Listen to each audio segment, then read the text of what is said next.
Today on episode number 504 of the School of Podcasting, we're going to clear up some confusion about iTunes, and Jim Harold is making a living talking about ghosts. Hit it, ladies!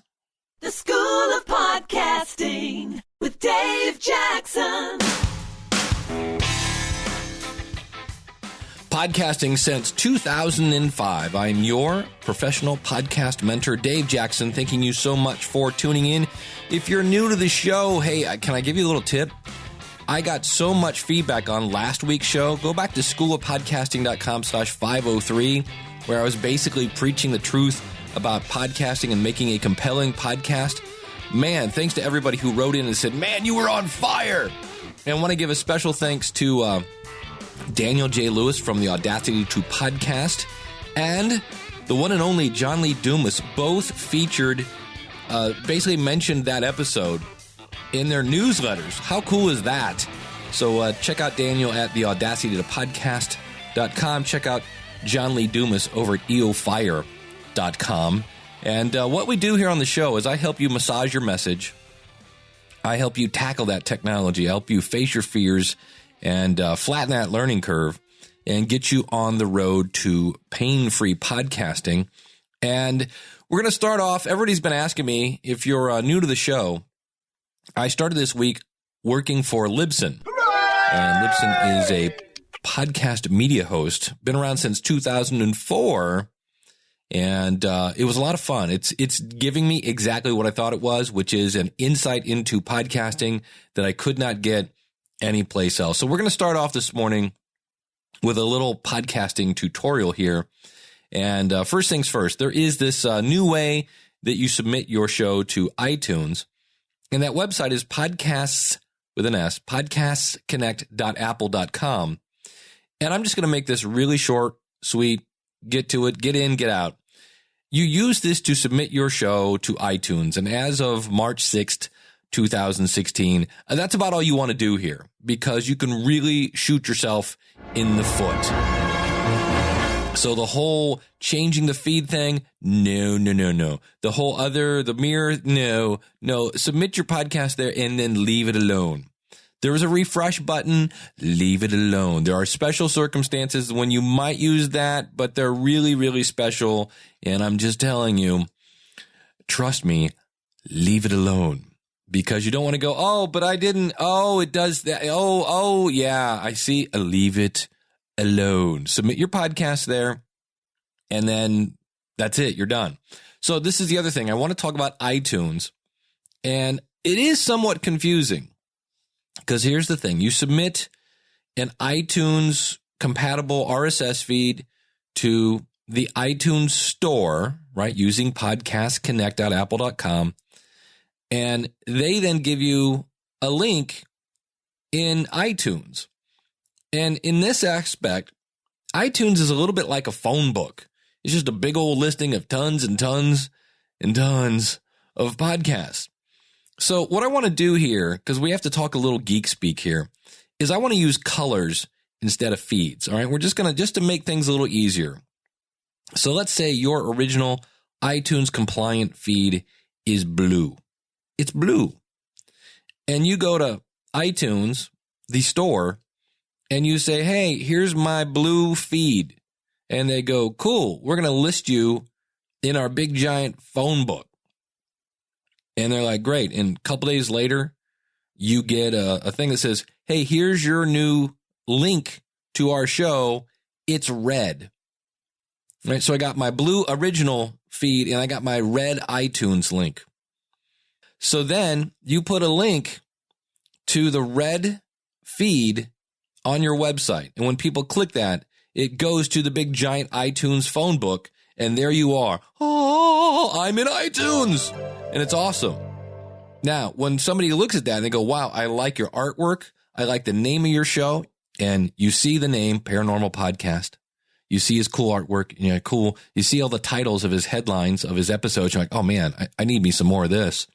And you click subscribe. So the red link took you to your listing in iTunes. And when you click subscribe, what does iTunes do? It sets your subscription to look at your original blue feed. And at that point, iTunes is almost out of the picture, because by clicking on that red link, and again, we're just using colors to kind of make this easier. By clicking on that red link and saying subscribe, iTunes can go up. He's got a subscriber. That's why they give you that link, so they can track subscriptions, and that works the whole charts. So here's the thing then. You have your listing in the phone book. And have you ever had to move? Like, you might tell your friends, hey, here's my new address. And you call them on the phone because you have that direct connection to them. And you say, here's my new address. And these are the people that you deal with on a regular basis. And they know your new address.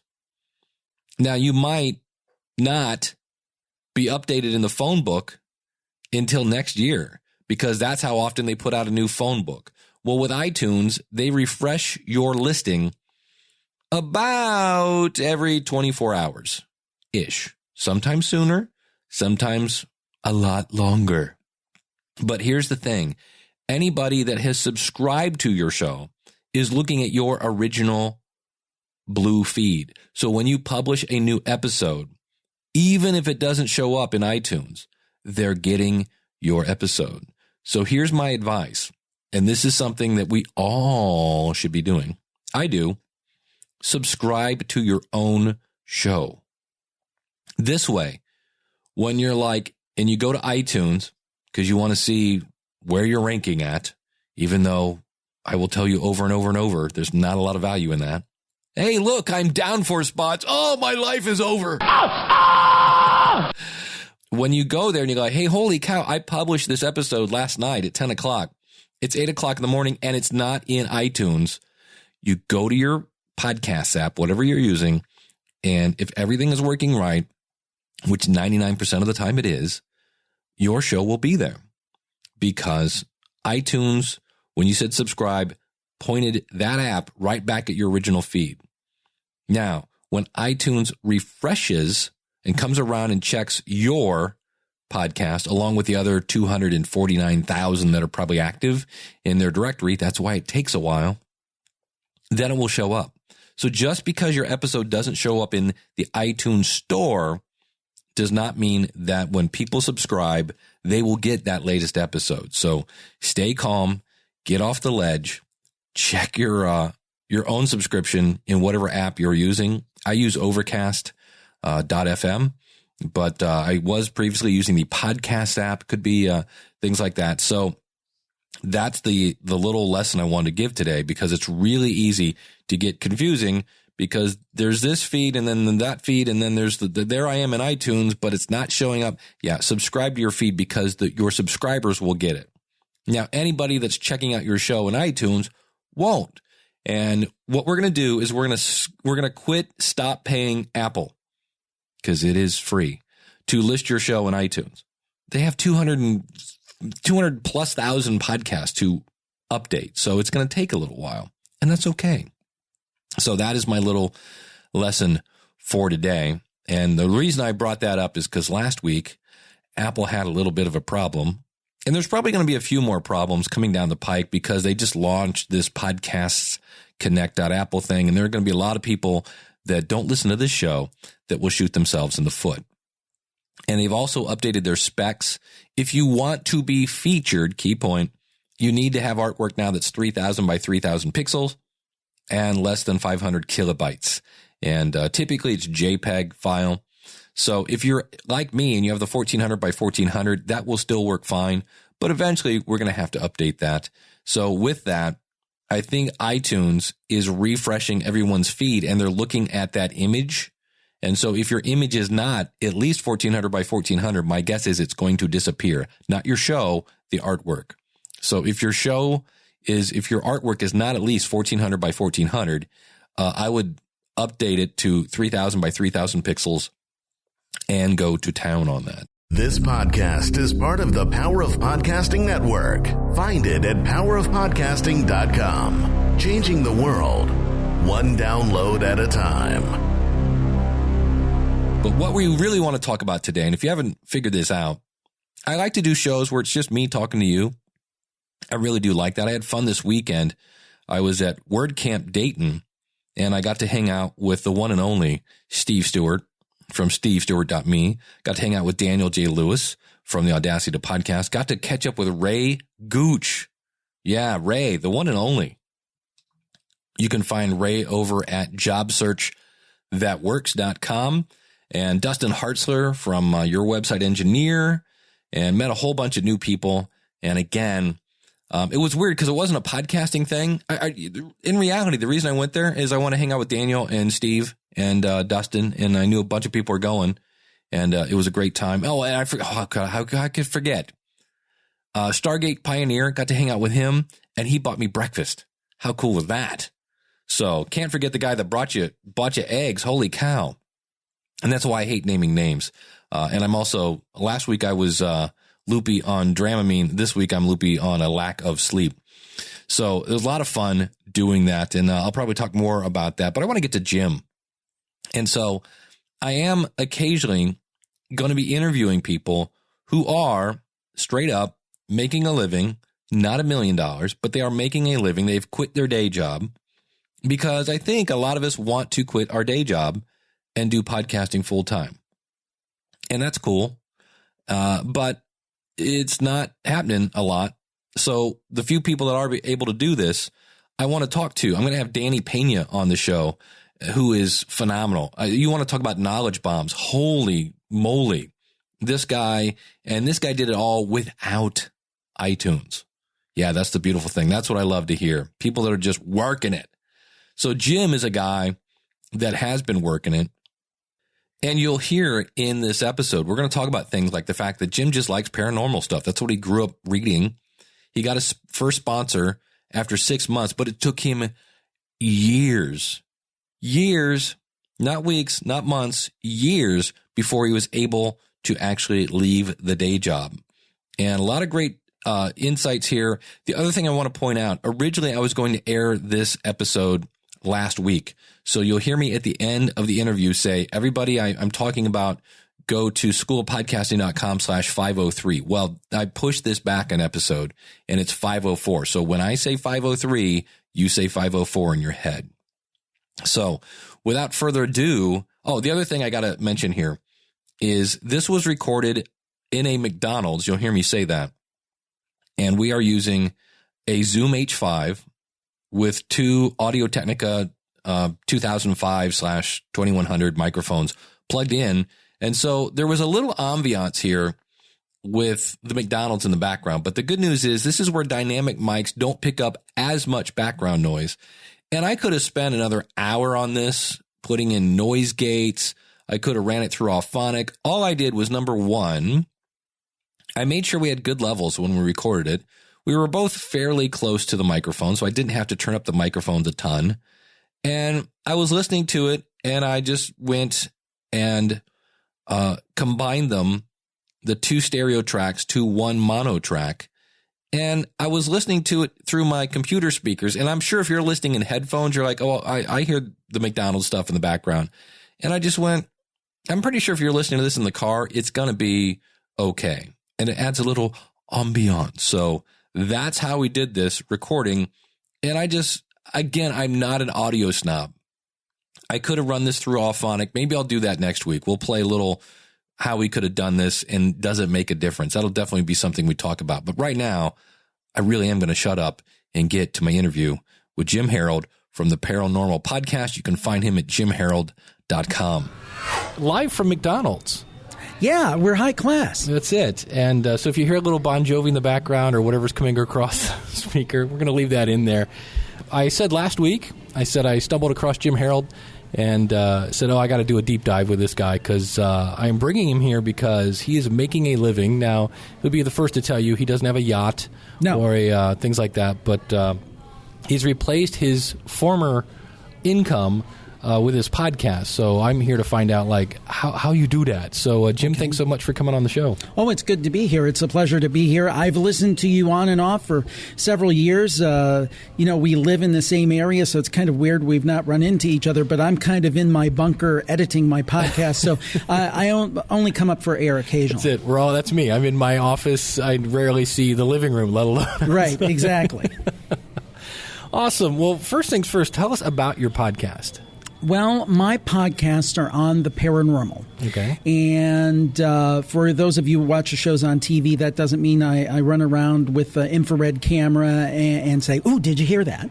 But I actually try to take kind of a serious look at the paranormal. My first podcast, which is here to this day, is the Paranormal Podcast, which is basically interviews with authors and experts on different areas of the paranormal.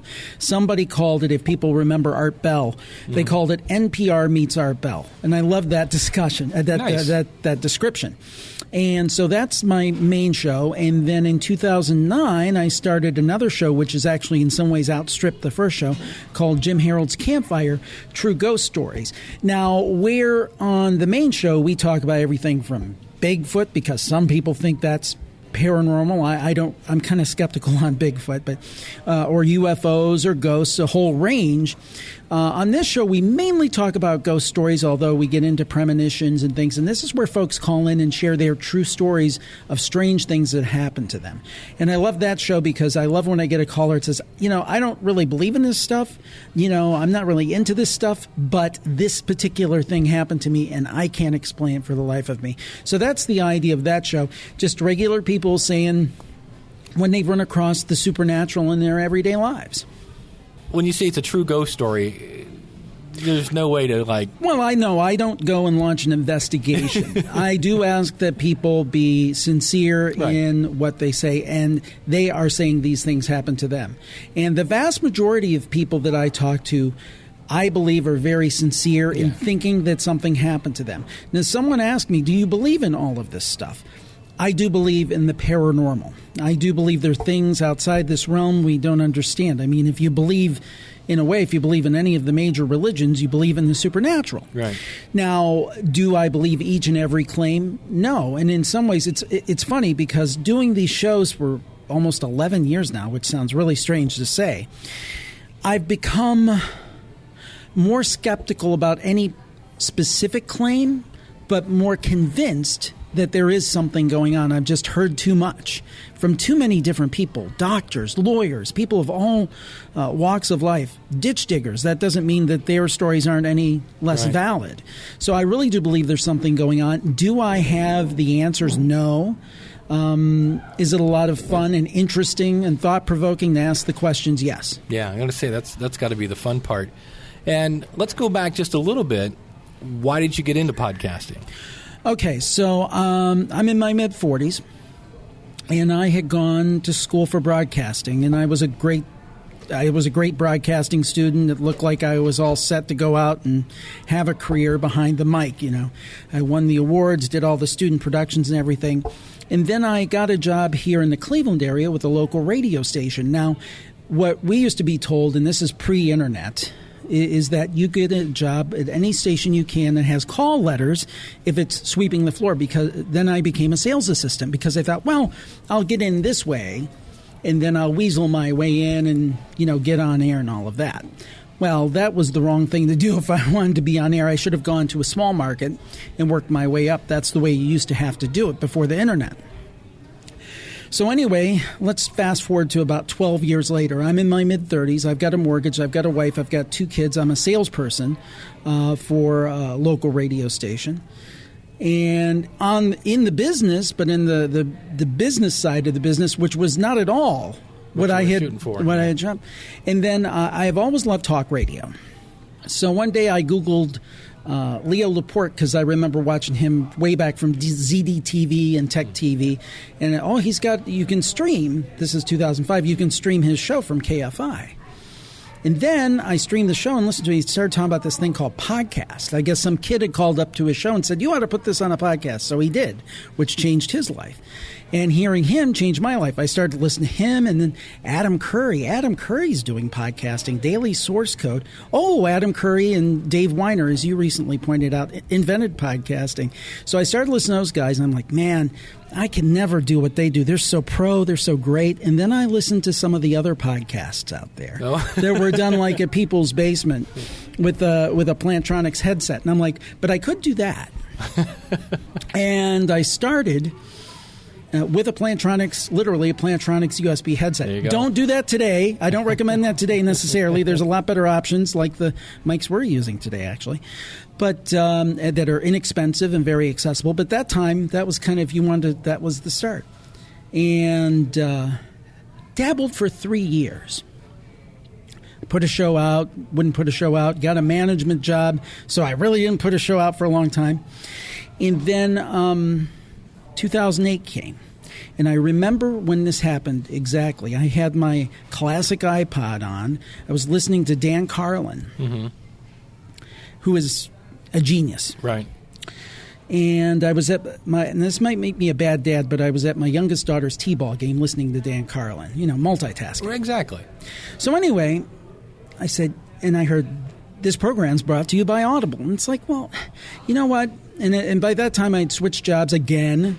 I was actually working for a big conglomerate, which will remain unnamed. Remain nameless, but they've got 3 letters, and you know the name. And I was kind of a middle manager for them. And I thought that was going to be my dream job. And it was like, it's okay, it's a job, but it's not going to be my life. I'm like, but people keep emailing me to put out another show. When am I going to put out a new episode? I said, wait, now I'm not the smartest guy. But I got this one thing, I'm beating my head against the wall, and I got this other thing people are constantly asking me to do. Jim, when are you going to put out a show? I told my wife, 6 months. I'm going to give it 6 months. I'm going to put out a show every week, and we'll see what happens. And if it's meant to be, it's meant to be, while keeping my daytime regular job. I did that for 6 months, almost 6 months, not to the day, but within a month or so of it. I got a contact for a sponsorship. Somebody wanted to sponsor a show. One of the big companies, actually, it was Audible. And it was the company that they work through, because they were sponsoring every podcast in creation, and they still do a lot. And they still, they still work with me. So anyway, I said, that's the sign, right? There's the sign from the universe. Oh. Yeah, exactly, that this is going to catch on. So I kept doing it. I added another podcast. I actually co-hosted a video podcast with Clayton Morse, who is like a national anchor on Fox News on their weekend show, and he still does that. Did that show a couple of years with him. And it just started to grow and grow, and the free shows grew, and I got a little more sponsorship. And I'm like, I wonder if somebody would pay for premium content for more shows. And crazy as I was, this is 2000, would it have been 2010? 2010, I think. I said, I am going to try a Plus Club. And the first day, probably, I think between 100 and 200 people signed up. Nice. And I said, aha, this is my second sign. And pretty much from that point on, I had an eye to gradually wean myself off the day job and make this a full-time gig. In the interim, books have come into the scene. And, again, I was joking with you. I pulled up an 11-year-old Accord, so I'm not rolling in money. My wife has the new car. Well, let's back up a second. With the Plus Club, what is the Plus Club? The Plus Club, okay. Well, I have my free shows, the Paranormal Podcast, Jim Harold's Campfire. Also, I have, like most podcasters, I have, other podcasts that I don't mention much, but I have one called TV You Grew Up With on Classic TV. I make no money on that, but that's just kind of fun. It's a passion project. And I got to interview Mary Ann from Gilligan's Island. Dude, so it was worth that. That was worth everything. Cross that off the bucket That's list. exactly right. And then also the Paranormal Report, which kind of pod faded, but we're bringing it back with another co-host, Micah Hanks, who is fantastic. But anyway, the two main shows, Campfire and Paranormal Podcast, basically you get all the archives that are 90 days or older if you're in a Plus Club. So they're live for 90 days, and then they roll off into the archive. And I know a lot of people like Marin and people do that.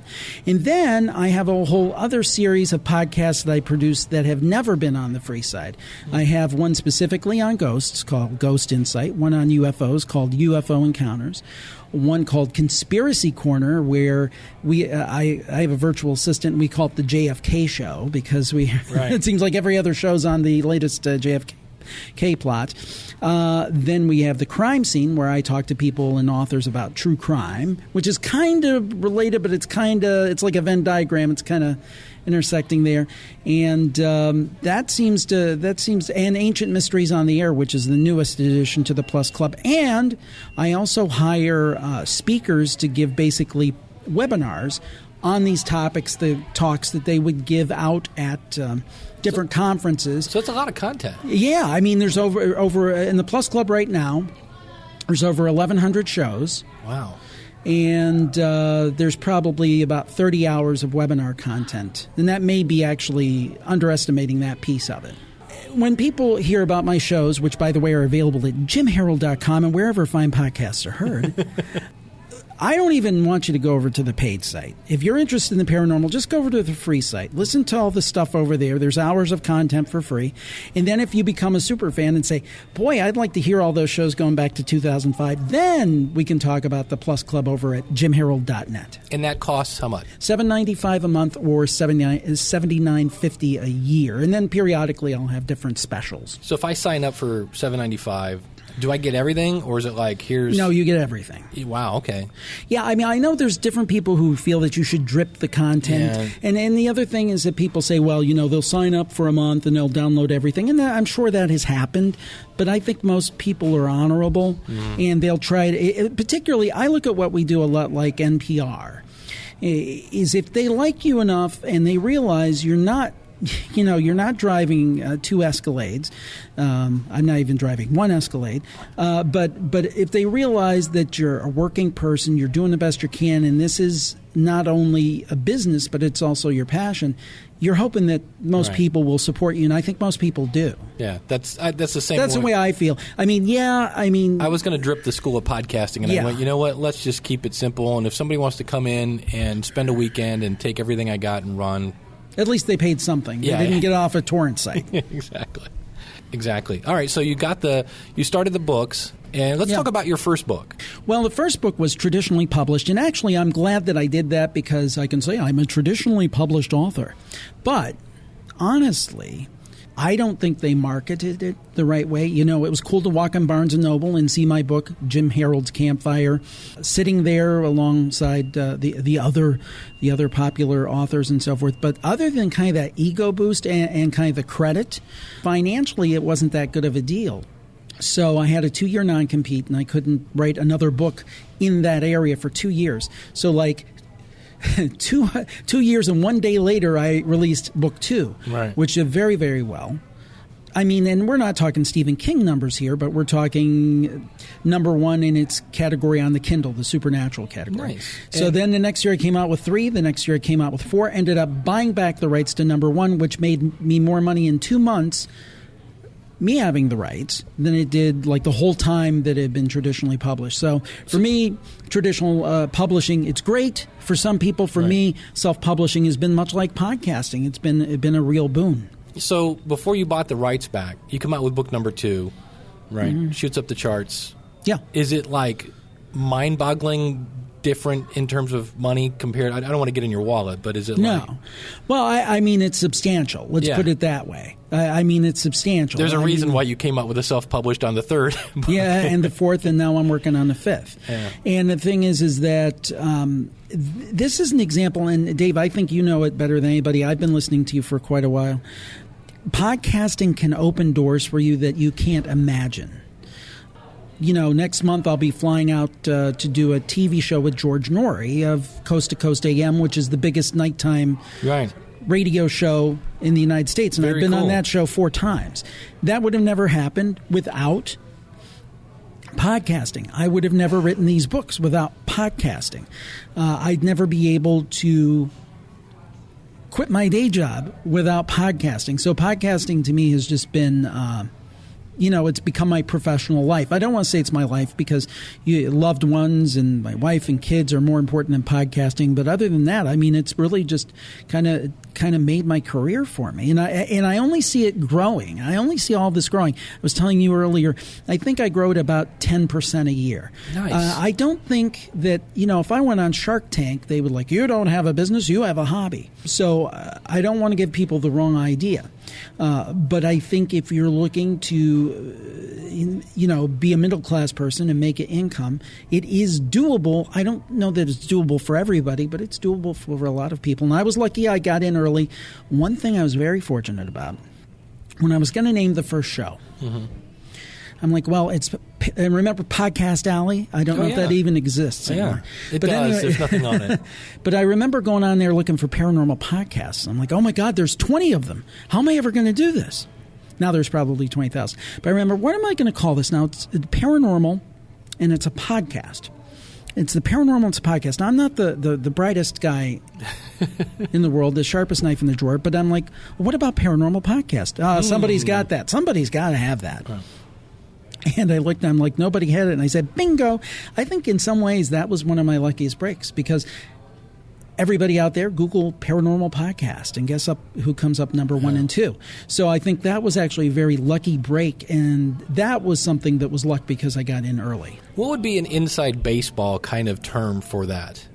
So if they called it, the EMF meter. Yeah, exactly. Yeah, something like that. That's actually good. That's a good name for a ghost hunting podcast. Yeah, but nobody's searching for EMF meter. That's the whole point. But if you type in paranormal, oh, here we go. Right. So that's you went for the obvious. I always tell people the name of your show is the headline. It's the first headline people see.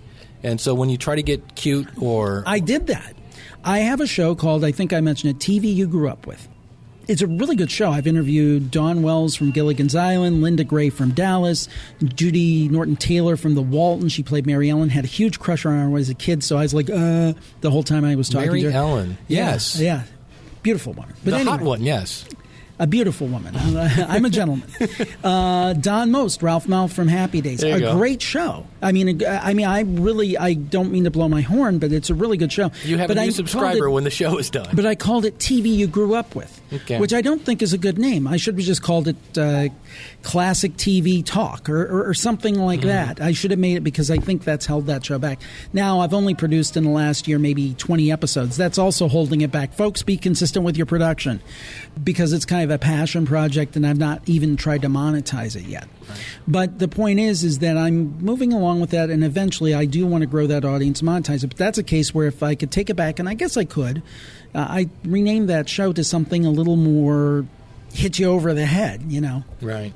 Well, speaking of producing shows, since you're creating a podcast of value that people are even willing to pay for, which is even better. How long does it take? Well, first of all, how often do you publish, and then how long does it take you to create an episode? Actually, my interview shows are very quick. I mean, basically, I do them just like we're doing this, basically live to tape. I'm dating myself, tape, but I'll call it tape until I die, so it's tape. And then edit it. It's actually very quick. In fact, my Plus Club shows are the fastest shows to produce because I don't put commercials in them. That's part of the deal. If you buy the Plus Club, the Plus-only shows never have advertiser messages. So those are, 40 minutes to record the show and maybe 10, 20 minutes to edit. My process is I use Adobe Audition, used Audacity for years, but I just clean up, make sure there's, I have a gate and everything, but I make sure there's no Jim hit his mic, I get all that stuff out of there. If the same thing happens on the other end, I output it. I run it through Auphonic, which I love. God bless Auphonic. And, it's fantastic. And then I put it out. Those are very fast. The thing is, I listen to every show I put out in full, though. In other words, I don't edit it and post it immediately. I know some people do that. But I think it was Rob Walsh who said, never do that. Yeah. And I don't do that because, what if I accidentally left my mic on when I said, darn except I didn't say darn, I missed that edit or something. And so many times you listen, it's like, I totally forgot about that. So that's what takes the time is listen. So maybe a Plus Club show, maybe an hour and a half. Right. Paranormal Podcast is pretty quick, maybe an hour or 45 minutes. Campfire, what I do is I have a form where people sign up to tell their stories, and I have times when I record the stories. That's much more kind of like putting together a railroad model set with different boxcars. I have mixed. That could take 3 or 4 hours because I'm mixing. I might have a call from last month and a call from this month, and then I have to do various voiceovers to make it all work together, to make it sound like one show. So that may take 3 or 4 hours. So how are you getting those? Is that just a phone number? Are they doing a speak pipe? How are you getting that audio from your audience? No, it's actually like a little mini interview. Okay. It's so basically I say sign up between I have a form on my site, and I say sign up between 10 p.m. and 11:30 p.m. on Tuesday night. We get your email automatically. You give me a 2 or 3 sentence synopsis of your story. I email you back, or my VA emails you back. I have a part-time VA, confirming that I'll be calling. Then I call you and I do a little mini interview about your story and ask you to keep it under 10 minutes. Awesome. Well, when did you get the VA? This year will be 2 years. Okay. And the crazy thing is I was producing just as much content as I am now and working a full-time job without a VA. And I did that for about probably this level for what would have been 2 years a year and a half. No, about 2 years. I'm starting to lose track of time. This happens when you get old. But anyway, the point is that I don't know how I did that. And there's no way I could have done that or continued to do that indefinitely. I would have dropped over with a heart attack. Right. Now, what do you have your VA doing? She basically sets appointments for me. That's mainly what she does. We have a shared Google Calendar. And I say, okay, here's a list of 6 authors. And go get them. And then I've also had her lately help me out more with advertisers, find potential advertisers. We have kind of a form letter that talks about me and the shows. And here's 6 companies. Find out who to send this to, and see if we can get some feedback and set up a meeting. And then I take the meeting. So she doesn't actually talk to them. She just gets them. Sets the meeting. Yeah. Got it. Well, speaking of advertisers, that's it's in your background. Yeah. So let's talk a little bit about that. How, it's not like it's a fitness show where you can, pump, the Thigh Master and the... Exactly. And that's the tough thing. I mean, in terms of making money, because people automatically think that because it's the paranormal thing that, he saw the ghost hunting show, so he thought he could make a bunch of money because those are so popular. Well, no. First of all, I'm not a huge fan of the ghost hunting shows. I go back to, and I was inspired by things like In Search Of and Unsolved Mysteries. That's the stuff I like.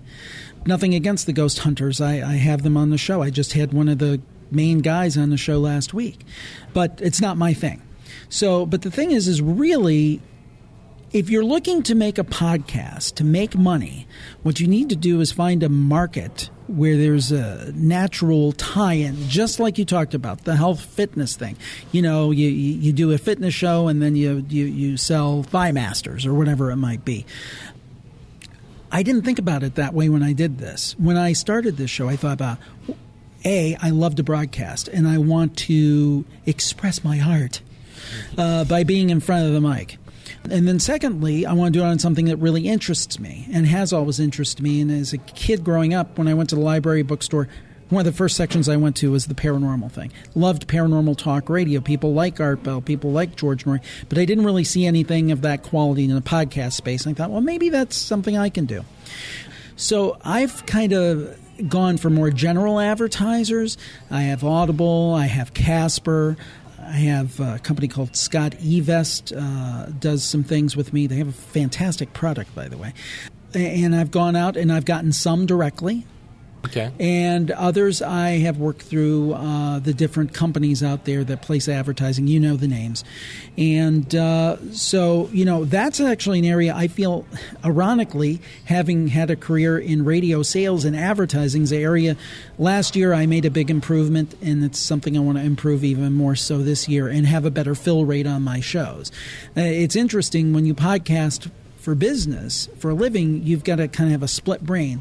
It's kind of like a radio station. If anybody's ever worked in a radio station, there's like this divide between programming and sales, and they always kind of meet at loggerheads. Programming, sales. Well, that's going on in my head.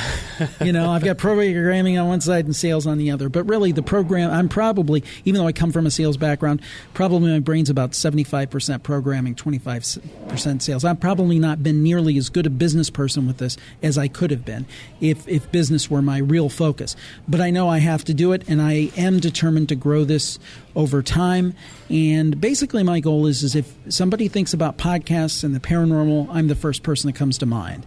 I mean, it's done well. The show right now, as of this morning, I check every day, number 13 on the science charts on iTunes for Paranormal Podcast. Now, I know that the skeptics will hate that it's in the science category, but there's a reason it's there. But anyway, the point is that if anything, I critique myself for not being business-minded enough. Do you have anybody who's never advertised on a podcast that you've talked into? Yes. How much of an education process was that?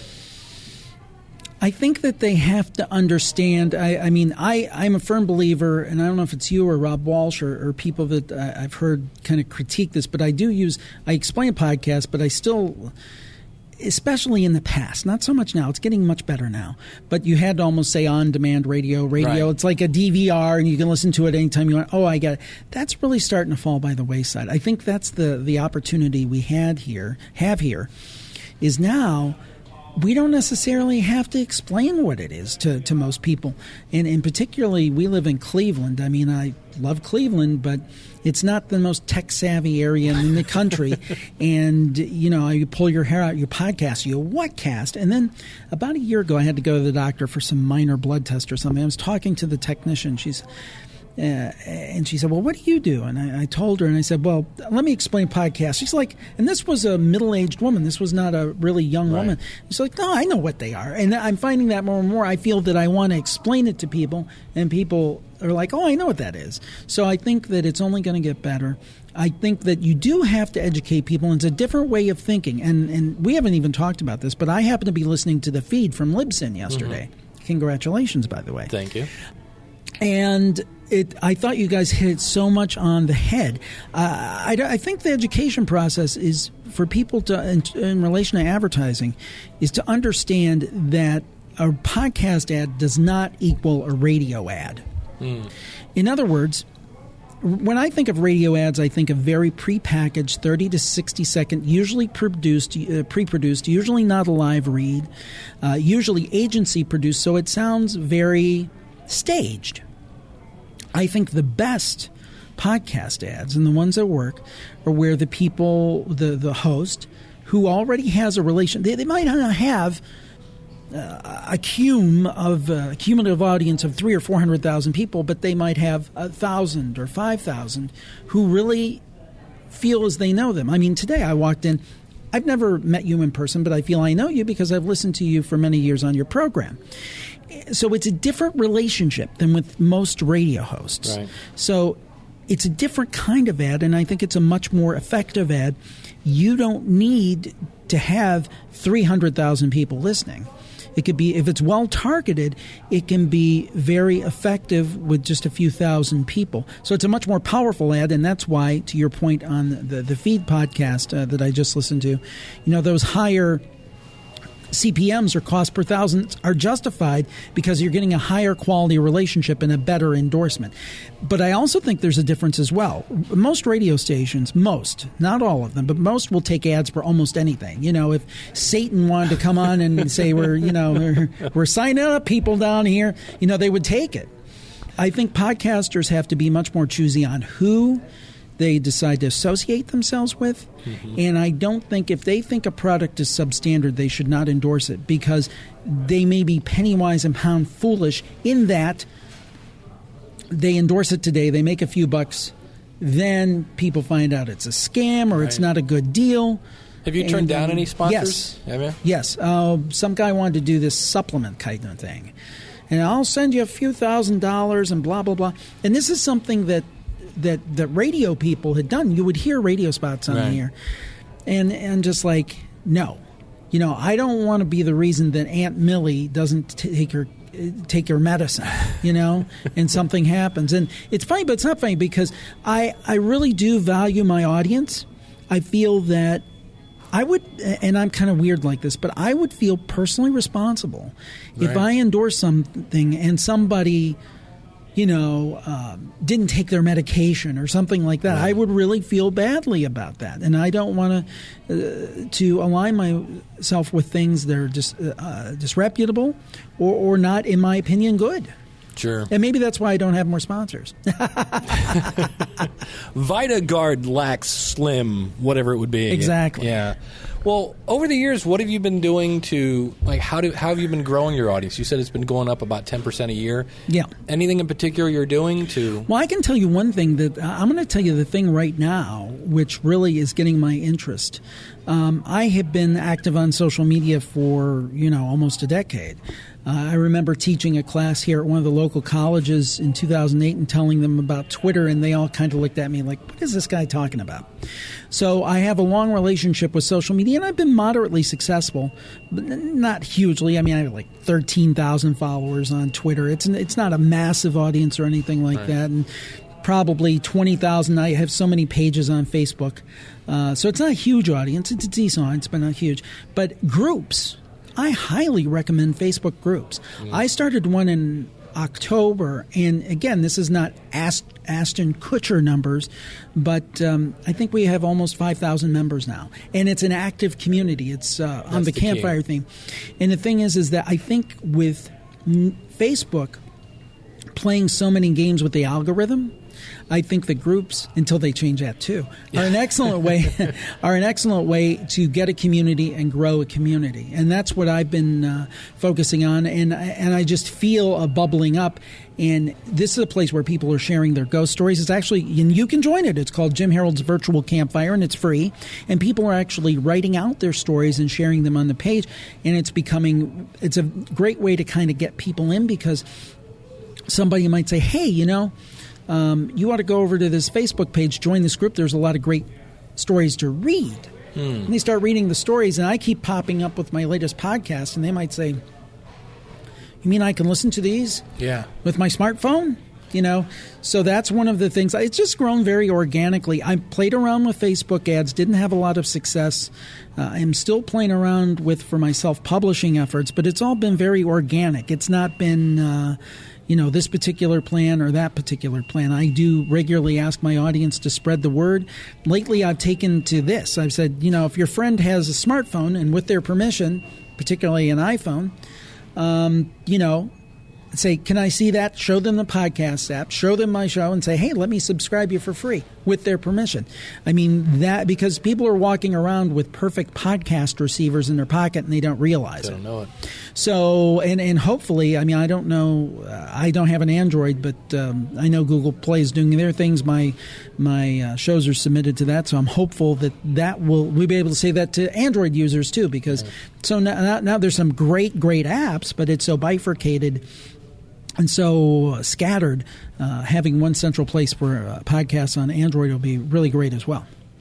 Well, you mentioned that you got your first sponsor 6 months from starting, which was cool that they approached you, because for the record, that's not the norm. Yeah, and that was 2009. So, right. So how long did it take you then when you finally cut cords with the day job? It was June of 2012. So 3 years. 3 years. I mean, it was 7 years from the beginning of podcasting. Right. And after I got my first sponsor probably in early 2009. Okay. So that would be 3 years. Yeah. I mean, the thing is that this is not an overnight success, and there may be people out there who can launch a podcast and have it become serial.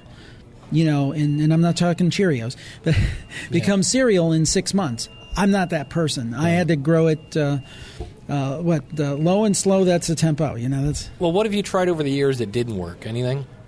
Well, actually, I tried doing a lot of, this is something I'm going to scale back on. I'm not going to mention the name, but I was doing a ton of Twitter. I was twittering 20 times a day with one of the automated things and hoping to grow my Twitter following. And I was doing it in a very ethical way. I wasn't, what is it, Twitter bombing? Twitter bombing. I don't do that. Yeah. I don't do it. But I was tweeting out stories in the paranormal. I was tweeting out my stuff too. If you want to listen to this episode, here's the link to my, my site. And my followers just stayed flat. I'm not saying that can't work for some people. That didn't work for me. But it's a very important point. I think that the idea is to keep growing and keep trying different things till you find things that work for you. And just because something works for Dave Jackson or Jim Harold or Leo Laporte or whoever it might be, or Mark Maron, or not comparing myself to those people, but just because it works for one person doesn't mean it will work necessarily for you or your audience in terms of marketing. Now, I think there's certain things that are universals. Try to have the best sound you can have. Try to be ethical. Try to be consistent in your production schedule. Those kind of things I think are givens. But just because some marketing thing works for one person doesn't necessarily mean it'll work for you. Well, speaking of sounding good, I would be people would email me and say, "You didn't ask him about his gear." So being a radio background, what kind of gear are you playing with these days? It's just very, very basic. For most of the years that I did this, I used, I started off with a headset within a few months, and those podcasts are still available in the Plus Club. Makes my ears bleed to listen to them, but they're still there. Then I went to like a Samson USB mic and used that for several years and recorded right into my computer. And then finally I made the big plunge, and this is only 4 years ago. Went to, I've got a Behringer noise gate compressor, Mackie mixer, and the old Heil PR40 with the boom arm. I mean, it's like the standard kit, with the Sony headphones, those ones that have been around for like 30 years. I forget the V6 or whatever they're called. Yeah. Do you have the drawer full of microphones? Oh my gosh! So I've got this one, which is the 2005, which is fantastic. The Audio-Technica 2005, which you have as well. Actually, a TV mic that I use for conferences. It's an Electro Voice. It's like the one stick mic you see like the reporters with. Right. It has a little Tascam. I think it's a DR100 mini recorder. That is great, by the way, folks. I think Daniel J. Lewis did a video on that recorder. He was a little critical, but it's very cool because you can go and do on-the-street interviews, and you have one piece, and then it has a little monitor out of the recorder so you can listen, monitor your sound. And I just bought another wireless lav mic because I'm planning on doing one-man band video shoots with my iPhone because there's really some impressive people doing this stuff. There's this one guy, look him up, Glenn Mulcahy, and he is like a mojo guru out of Ireland. And he works for Irish television. They have state-sponsored television over there. And he's training their journalists to shoot with nothing but an iPhone and good audio gear, the idea being that in video, the thing that often gets overlooked is the audio. You can have, an iPhone now, a modern iPhone 6 or 6S, they shoot HD, or maybe Androids, they shoot HD video, very good quality video, but the audio is horrible, but there's ways to get audio into that. And I'm going to be experimenting with going out and doing some one-man band kind of little packages, kind of like I envision something like you'd see, obviously not to this level because I'm one person, but like a Sunday morning package, video package where I interview somebody who's maybe something in the paranormal, an expert, a psychic, whomever it might be, a ghost hunter and that kind of things, and doing some of that stuff. I've done some video with the Paranormal Report. We had a video podcast for a couple of years. So I want to do more video. That's the next thing. But I picked up an Audio-Technica wireless lav mic. That was my latest acquisition. Don't tell my wife. That would be a good T-shirt. Don't tell my wife. All right, 3 more questions, and we'll get something to eat. What is the hardest part of podcasting for you right now? I think that the hardest thing is sometimes, and that's why I welcome this, is the isolation. I'm used to working at a radio station, sometimes at a radio station where you had 3 or 4 stations together, so you had a staff, you had camaraderie. Sometimes this can be a very isolated way to earn a living. Now that's leveled out a bit by my audience, who is fantastic. They've been nothing but supportive to me. I have colleagues I work with. I have a co-host, a great co-host. Actually, for my site, over the last 6 months, I've hired 5 writers. And believe me, it's not like a full-time gig, but they write articles every month. And so I have some colleagues and my VA and people I work with, but it's not exactly the same. So sometimes it could be a little isolationist. So it's nice to actually get out and see somebody face to face. Yeah, there are days when the only person I talk to is my cat, and that just makes me feel sad. Yeah. Well, the funny thing is, my wife is at home all day, but she works a remote job. She's a speech therapist. She does telepractice over the computer with kids in Oregon, which is amazing to me. But the funny thing is, she's in her office, I'm in my office, so we probably won't see each other for hours. Right. So you're just kind of all by yourself. Do you have a favorite story, paranormal story? Favorite paranormal story? The one that I'm thinking of is way too long. Okay. But I will tell you one that happened to my wife. And my wife kind of believes in this stuff, but she's not somebody who would have a pyramid under her bed or anything like that. And she certainly wouldn't go ghost hunting. But my mother-in-law was Catholic, and my wife's Catholic. And this is back just maybe a couple weeks before 9/11. My mother-in-law had been really sick, and she came home basically to die at home hospice, at her home. And we had been over there. Now, let me be very clear. There was no expectation that it was imminent, like going to be that day or the next day. We thought we had maybe a few weeks or whatever. That night, my wife was over there, and my mother-in-law was trying to rush her out. Like, well, you got to go home. You got to be home with Jim and the kids. So anyway, she left, and she's like, I don't know why she wanted me not here. About, I think, 1:30 or 2 in the morning. It's in the book. I don't remember off the top of my head. My wife wakes up and is looking over my shoulder, and she sees Mother Mary. She thinks, that's weird. And she thought, boy, Mother Mary looks different than any picture I've ever seen of her. Right. And then she looked beautiful and peaceful, is the way my wife put it. And then she vanished. And my wife went back to sleep. Now, I should say that Mother Mary was like... That was like my mother-in-law's jam. I mean, she loved Mother Mary. She gave roses to Mother Mary at her wedding and all these different things. She was very big into Mother Mary. About a half hour later, the phone rings. My father-in-law is on the line. My wife answers. And he says, well, she's gone. And my wife's like, who's gone? What are you talking about? Right. Your mother, she just died about a half hour ago. Now, again, my wife's a professional. Right. She believes in the supernatural, but she's not wacky with it. Right. But you take her story and you multiply it hundreds of times, and I've heard different stories. It might be Mother Mary one time. It might be I saw my uncle. I had a dream about my uncle. I mean, I've heard so much of this that I believe that they're credible people that have real stories that bear telling. Yep. I have one very similar. My dad died a couple years ago. And my aunt had this very vivid dream of him saying, hey, sis, I just wanted you to know I'm leaving and I'm okay. And she said it was really wacky because she woke up, looked at the clock, it was 3 in the morning, and got up and went to the bathroom, came back to bed and went to bed. Well, my dad had died that night at 3 in the morning. Yeah. So, and the funny thing is that almost everybody says what you say. Well, that reminds me of almost everybody has a story. Even if you're not like Mr. Supernatural and the black T-shirt and the ghost hunting meters and all that. And I don't mean to cast aspersions on those people, but there's a lot more just regular everyday people who have experienced strange things, and those are the stories that I gravitate towards. And if they want to share their story and they want to hear your podcast. Yeah, JimHarold.com. Again, focus on the free stuff. Get the free stuff. JimHarold.com, JimHarold.com. Also, you can check out the TV podcast, TV You Grew Up With.com. And they're both available wherever fine podcasts are heard, except for Spotify, which I'll have to work on.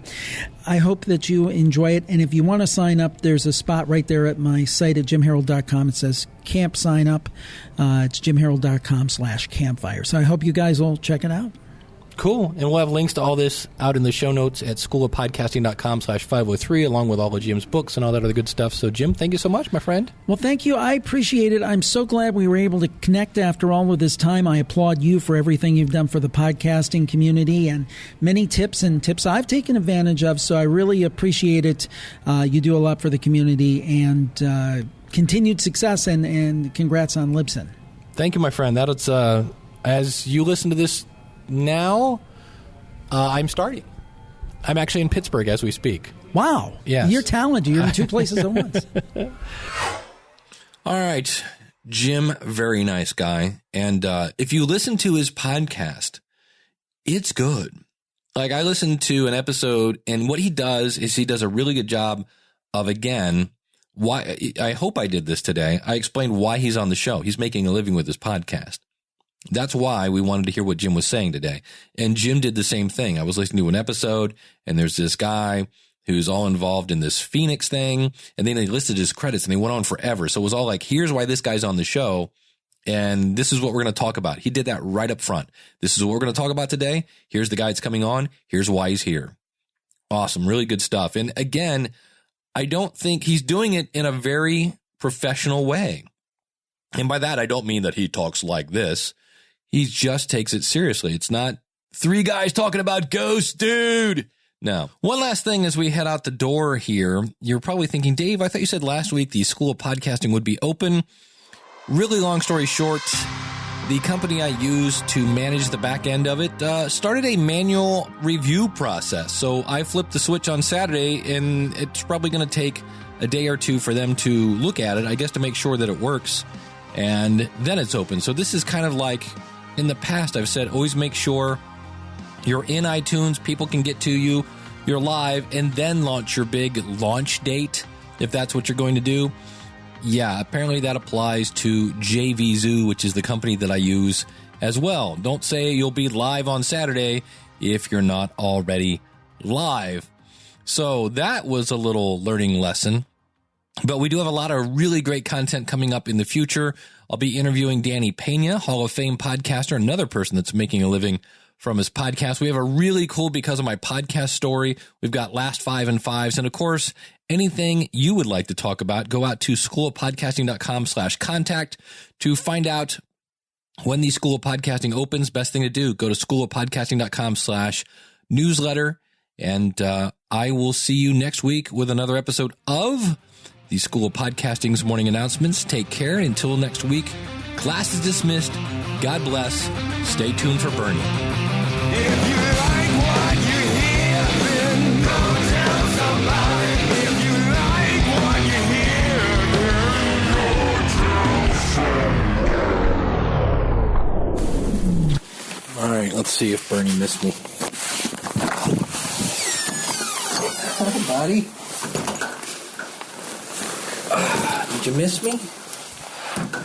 Huh? You did? You missed me? Yeah. Hi, buddy. Yeah. I was gone. And now I'm home. What do you think? I know. All right, buddy. Well, I'm home. The purring has begun. I know.